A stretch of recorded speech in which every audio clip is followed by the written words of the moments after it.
Ministerios Cristianos Casa presenta Ministerio de Sanidad y Libertad en Cristo, bajo la conducción de la licenciada Ligia de Lexáenz, orientadora familiar y matrimonial. Bienvenidos.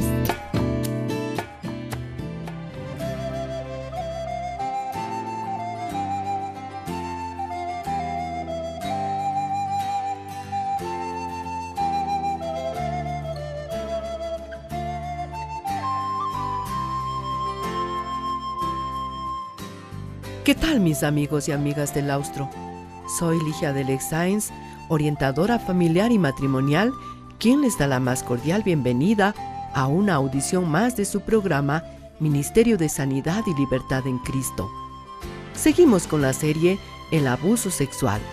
Esperamos que al término de esta, quienes pudieran estar sufriendo culpa, temor y vergüenza por causa de este grave mal, nos permitan ayudarlos. Linda, bienvenida. Su saludo, por favor, para nuestra amable audiencia. Gracias, Ligia. Linda Freeman aquí, enviándoles un atento saludo a todos ustedes, nuestra amable audiencia. Mi deseo es que todos estos programas sean para su beneficio. Adelante, Ligia. Se quedó rendida allí en el piso, me dijo, dolida a la vida y el corazón en 1000 pedazos. Las lágrimas se derramaban por sus mejillas a caudal desbordado y un grito angustioso le desgarraba el alma. Los quejidos dolientes no cesaban en su pecho. Es que cruel es ese dolor del atropello, cuando un hombre convertido en una bestia se abalanza sobre su indefensa víctima para convertirla en un guiñapo luego de satisfacer sus fieros instintos. Sin el más mínimo remordimiento, el monstruo se va consumando su acto de violencia sexual, dejando a su paso la huella que marcará para siempre la vida de aquella pequeña vida desgraciada. ¿Por qué?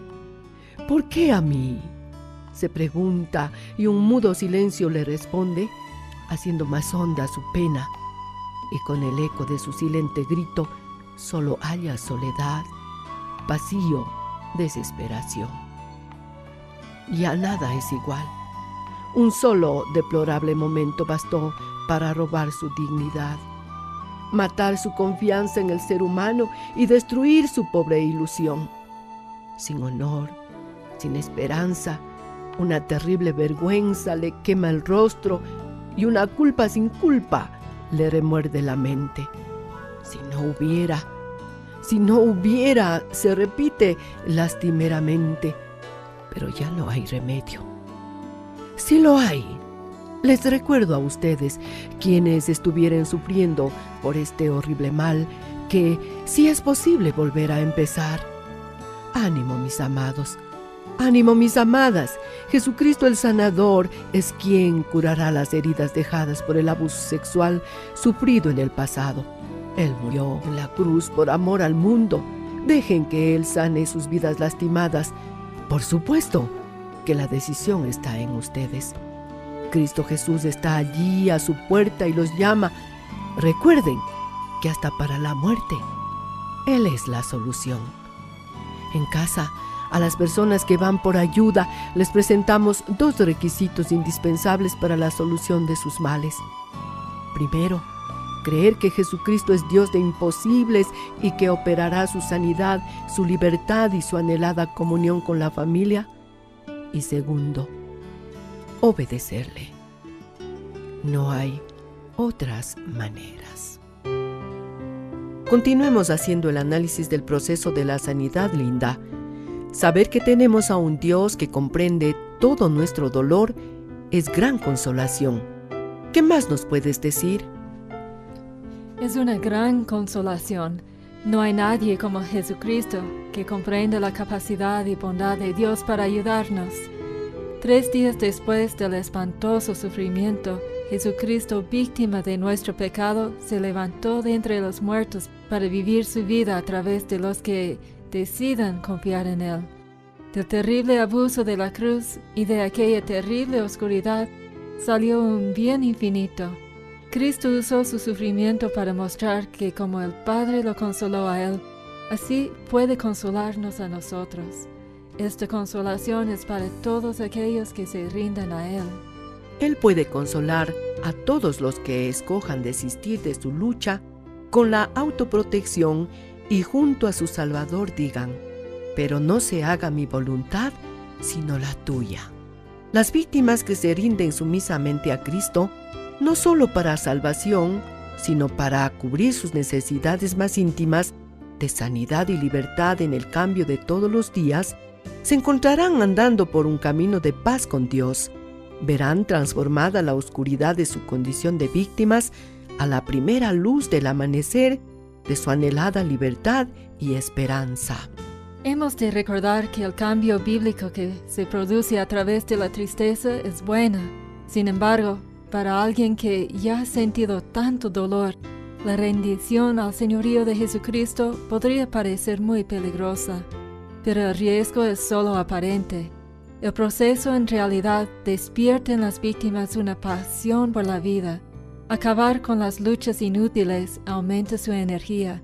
Cuando permiten que sus corazones se quebranten por su propio dolor, descubren que son más sensibles al dolor de los demás, y así se quedan libres para poder preocuparse por otras personas. Eso produce un deseo de corregir las cosas malas y hasta recuerda una ira sana. Las personas que lloran hasta el punto de ser consoladas por Dios descubren que el consuelo que reciben se convierte en el consuelo que dan. Mediante la tristeza y la rendición, Dios produce cambios que empiezan a dar paz al corazón y a restaurar la identidad, el propósito y la pasión perdidos en los sentimientos de impotencia, traición, confusión y rechazo. Cuando las víctimas son transformadas mediante este proceso y desarrollan una relación de obediencia y confianza en Dios, con el tiempo experimentan un deseo de amar a otros como Dios los ha amado a ellos. En Mateo 5, Jesús bendijo a los mansos, o sea, a los que son sumisos delante de Dios, y luego dijo: bienaventurados los que tienen hambre y sed de justicia, porque ellos serán saciados. El gozo que perdura se encuentra luchando a favor de otros. Este es el amor. Desear la justicia significa desear relaciones correctas con Dios y con los demás. Es otra manera de decir: los que tienen hambre y sed de amar a Dios han de ser admirados. Los que tienen hambre y sed no de venganza ni de soledad, sino de amar a los demás como Dios los ha amado, han de ser alabados. Estos son los que serán llenos del amor, del gozo y de la satisfacción de Dios. No existe otro camino a la satisfacción que amar como ama Dios. Eso significa ver cada día nuevo, ya no como un desafío de protegernos a nosotros mismos, sino como una oportunidad de ser usados por Dios para bendecir a otras personas. Sin embargo, no podemos estar dispuestos a arriesgar las relaciones con los demás hasta que aceptamos los principios de verdad que Jesús nos enseña. La libertad y la satisfacción vienen a nosotros solamente a medida que vemos la verdad de nuestra propia necesidad espiritual y la realidad de nuestras propias respuestas autoprotectoras al abuso. El gozo viene solamente cuando nos rendimos mansamente a aquel que sufrió por nosotros. La restauración ocurre solamente cuando corremos los riesgos que son necesarios para amar de la manera en que Dios quiere que amemos. Es esta hambre de lo bueno lo que también nos obliga a mirar a nuestros enemigos de otra manera. Después del anhelo de la justicia, Jesús dijo: bienaventurados los misericordiosos, porque ellos alcanzarán misericordia. Esta nueva libertad de amar es posible solo cuando nos damos cuenta de lo tantísimo que hemos sido perdonados por Dios. Es posible solamente cuando nos damos cuenta de que nuestros pecados contra un Dios santo son peores que cualquier pecado que se haya cometido contra nosotros.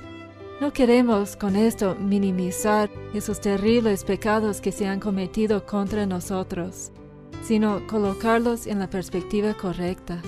Jesús enseñó que los que comprenden cuánto se les ha perdonado son los que aman mucho. Los que creen que se les ha perdonado poco, aman poco. También advirtió lo malo que es que una persona a quien le hayan perdonado una deuda enorme se niegue a mostrar misericordia a alguien que le deba mucho menos de lo que él debía una vez. Cuando abrazamos la tristeza por la pérdida del pasado y por nuestra autoprotección actual, aumenta nuestro asombro y admiración por haber sido perdonados.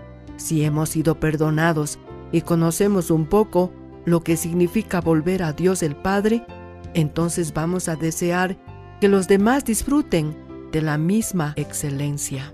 El problema es que muchos cristianos asumen erróneamente que perdonar a alguien que les ha hecho daño significa que ya no van a sentir dolor, ira ni deseo de venganza.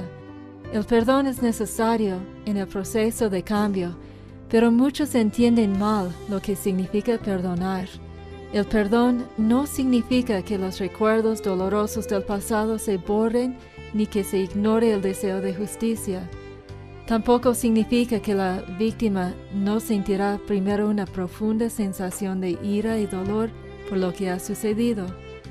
En la mayoría de los casos, si no en todos, el verdadero perdón no puede ni siquiera considerarse hasta que aquellos que han sido víctimas de abuso hayan salido de la oscuridad de la negación y hayan comenzado a sentir el peso de las cosas malas que les hicieron. Si usted es una de las víctimas de abuso sexual y está sufriendo calladamente porque no sabe cómo buscar ayuda para su conflicto, por favor, le rogamos que acepte nuestro deseo de caminar a su lado en el proceso de su sanidad interior. Dios conoce su dolor y este es el momento de darse la oportunidad para que Él le sane y libere de esa cárcel terrible de culpa, vergüenza y desconfianza. En Ministerios Cristianos Casa le ofrecemos nuestra ayuda. Nuestra oficina está ubicada en Francisco Calderón 291 y Javier Loyola, a 3 cuadras del Colegio Manuel J. Calle. Atendemos de lunes a sábado desde las 3 de la tarde con cita previa, llamando a nuestros teléfonos 2-848-321 o 2-860-829. Este mensaje fue el 7º de la serie El abuso sexual. Hoy continuamos con el proceso de sanidad por medio del perdón. Mañana concluiremos con este gran tema. Gracias por su amable sintonía. No se pierda la 8ª parte. Dios mediante, mañana estaremos a esta misma hora y por esta misma emisora. Estamos cordialmente despedidos. Hasta la próxima. Bendiciones.